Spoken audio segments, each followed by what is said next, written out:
तो जय माता की राधे राधे आप सभी को। तो नवरात्रि का मैं विसर्जन किस तरह से करती हूँ और यहाँ का जो नारियल सुपारी ये सब है मैं किस तरह से हटाती हूँ और क्या करती हूँ, उसी का मैं फुल वीडियो आप सबको लेके आई हूँ। तो सबसे पहले मैं घट हिलाने की बात बताऊंगी, जिस तरह से मैं घट हिलाती हूँ।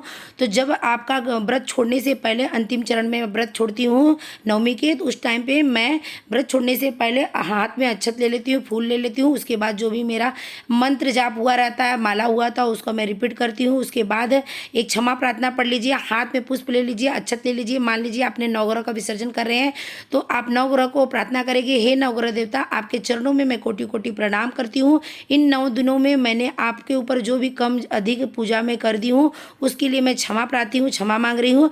आपने मेरे आवाहन करने पर इस स्थान को ग्रहण किए थे, इसके लिए मैं आपके चरणों में कोटि कोटि प्रणाम करती हूँ। आपकी कृपा से मेरा 9 दिन का व्रत बहुत अच्छे से पूर्ण हुआ। अब मैं आपसे प्रार्थना करती हूँ कि आप अपने लोक को पधारे, मेरे पुनः किसी कार्य में मैं आपको आह्वान करूं तो फिर आने के लिए मेरे ऊपर कृपा करें। ऐसा बोल के आप नवग्रह की चौकी को 5 बार हिला दीजिए। उसके बाद अक्षत मार दीजिए। अक्षत मारने के बाद 5 बार हिलाना है। तो इस तरह से नवग्रह का विसर्जन हो गया। इसी तरह से आप दीप देवता का करेंगे, मतलब अग्नि देवता का करेंगे। इसी तरह से कलश देवता का होगा। माँ दुर्गा के सामने भी प्रार्थना करेंगे, उनसे भी क्षमा याचना मांगेंगे। माता रानी मेरा जो भी 9 दिन का व्रत आपकी कृपा से पूर्ण हुआ उसके लिए मैं आपके चरणों में कोटि कोटि प्रणाम करती हूँ। आप मेरे घर में लक्ष्मी स्वरूपा हमेशा वास करे, रिद्धि सिद्धि के रूप में वास करे। मेरे हृदय में आपके प्रति भक्ति भाव हमेशा बनी रहे और आपके ऊपर मैं हमेशा पूजा पाठ में ध्यान लगाती रहूँ। इस तरह से जो भी आपके मन में आता है नॉर्मल सा बोल के आप उनसे प्रार्थना करके उनके ऊपर भी अक्षत मार के चौकी को हिला दीजिए। सब जगह को हिला के आपका ये विसर्जन पहले हो गया। को घट हिलाने का विसर्जन बोलते हैं। उसके बाद आप दशहरे को ही विसर्जन होता है, कभी भी नवमी को विसर्जन नहीं करना चाहिए। तो दशहरे के दिन सुबह आप नहा धो के अच्छे से वापस उस जगह पे पूजा कर दीजिए, अगरबत्ती दिखा दीजिए, एक छोटा सा दीपक लगा के आरती कर लीजिए। ये सब करने के बाद अब आपको वहाँ से सामान उठाना है। तो माता जी का आप मूर्ति आराम से हटा दीजिए क्योंकि आपने अक्षत तो डाल ही चुका है। और कलश का जो पानी है इसको आपको पूरे घर में छिड़कना है। जो भी आपने सामग्री डाला है, सुपारी, सिक्का और हल्दी, ये हल्दी देख रहे हैं आप कितना बड़ा हल्दी हो जाती है, 3 इंच की हल्दी रहती है और इतना मोटा सा बड़ा सा हो जाता है। इसको देखेंगे तो ऐसा लगता है स्वयं भगवान मतलब लक्ष्मी अवतार ली हैं, इतना सुंदर लगते हैं, देखने में भी अलग सा फील होता है। तो इसमें आप लाल कपड़ा बांध के और कलावा लपेट के अपने लॉकर में रख दीजिए, या फिर आपके गल्ला जो होगा, दुकान धंधा जो भी हो वहाँ पे आप इसको साल भर के लिए आराम से रख दीजिए। फिर नेक्स्ट ईयर इसको प्रवाह करना है पानी में, तो इस हिसाब से आप उनको रख दीजिए। और उसके बाद ये जल जो है, जल को आपको पूरे जगह अपने घर में छिड़क देना है। छिड़कने के बाद आप थोड़ा थोड़ा बच्चों के ऊपर डाल लीजिए, अपने ऊपर डाल दीजिए, अपने जीवा पे थोड़ा सा लगा लीजिए। ज़्यादा ना पिए क्योंकि 8-9 दिन से रखा रहता है, तो भावुक होकर ज़्यादा ना पिए, थोड़ा सा आप अपने जुबान पे लगा लीजिए इस तरह से।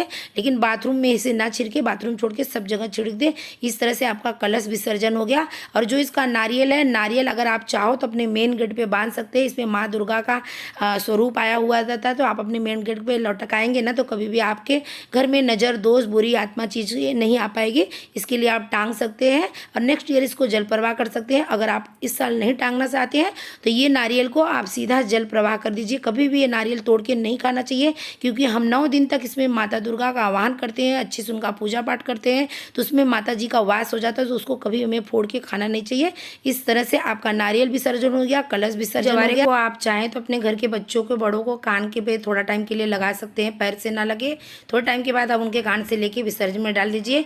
आपके जो घर में जितने जगह हैं उतना जगह, जैसे दुकान हो गया और आपका लॉकर हो गया, बच्चों का बुक्स हो गया जहाँ पढ़ते हैं, तो ऐसे आप ऐसे वो छोटी छोटी सी इस तरह से जैसे मैं दिखा रही हूँ इस तरह से आप बांध दीजिए रच्छा सूत से और इसको आप उस जगह पे रख दीजिए।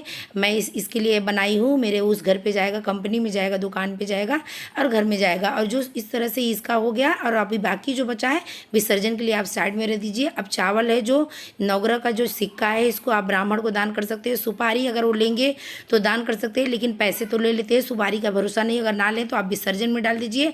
और ये जो चौकी पर का चावल है इसको इकट्ठे एक साथ में जमा कर लीजिए। चावल को अलग बांधिए क्योंकि इसको अगर पानी में डालेंगे ना तो मछलियाँ खा लेंगी और ये फूड कलर होता है, नुकसान नहीं करता है। जो बूंदी वगैरह में चाइनीज़ में कलर वापरते हैं उसी से कलर हुआ रहता है, तो कोई भी खा सकता है। ऊपर से सारे फूल वगैरह जो कुछ है इसको इस तरह से मैंने निकाल दी हूँ और इकट्ठे इसको मैं कपड़े में बांधूंगी जिससे कि ये कपड़ा छन के गिर जाए, चावल नीचे गिर सके तो खा ले वो लोग फाड़ के। इस हिसाब से मैं इसको लाल कपड़े में उसी में बांध देती हूँ। पैसे को मैंने एक साइड में रख दी हूँ।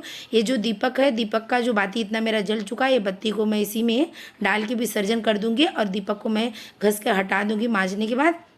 यहाँ पे जो चौकी पर भगवान जी हैं सबको मैं हटाऊंगी, पूरे मंदिर को क्लीन करूँगी। यहाँ पे सबको मैंने नीचे रख दी हूँ, माता जी को नीचे चौकी रखी हूँ। ये मेरा ट्रे जो है ना, ये बाहर निकलता है, इसको मैंने बाहर निकाल के अच्छे से घस कर लिया। अभी मैंने सारे भगवान जी को अच्छे से स्नान कर आई हूँ, दुर्गा जी को स्नान कर, खाली राधा कृष्णा को छोड़ के पूरे मंदिर को अच्छे से क्लीन कर दी, क्योंकि 9 दिन तक इनको धूप दीप नैवेद्य सब दिखाते हैं, बहुत सारे धूप होते हैं। और माता जी को मैंने वो कपड़े को मैंने धुल के डाल दिए। यहाँ पे अन्नपूर्णा माता का मैंने चावल चेंज कर दी, क्योंकि ये चावल में रहती है।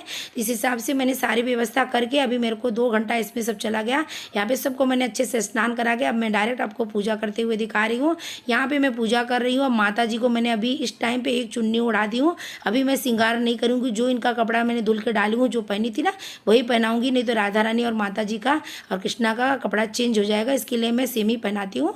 और वैसे भी आज इनको मैं स्नान कराने के बाद पूजा भोग दिखाने के बाद मैं चुन्नी से इनको ढक देती हूँ। मेरे मन में ऐसा भाव रहता है कि बहुत ही थकी रहती है, 9 दिन लड़ाई करके आती हैं, महिषासुर वध करके आती है, ये सब करके आती है। तो मैं शाम तक इनको भोग लगाने के बाद, मेरा इनका पूजा होने के बाद इनको मैं इसे ढक के सुला देती हूँ। फिर शाम के आरती के टाइम इनको खोलती हूँ। देख सकते हैं कि मात्र एक चुन्नी भी लपटी हुई तो भी इनका कितना सुंदर स्वरूप लग रहा है, बहुत ही सुंदर लग रही हैं।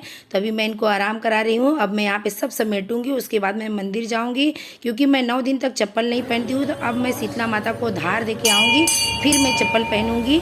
तो यहाँ पे मैं मंदिर आ गई हूँ, थोड़ा सा सीन दिखाऊंगी। मंदिर में आके मैं पूजा की, शीतला माता को धार दी। अब मैं चप्पल डालूंगी। मैं आ गई हूँ यहाँ पे समंदर के किनारे, नौका विहार से मैं इनका विसर्जन कर रही हूँ। ये फर्स्ट बार का मेरा एक्सपीरियंस है कि मैं नाव में जाके उनका विसर्जन कर रही हूँ, और मुझे बहुत अच्छा लग रहा है, बहुत बहुत अच्छा लग रहा है। तो इस तरह से मैंने इनका ले जाके बीच समंदर में इनका विसर्जन की।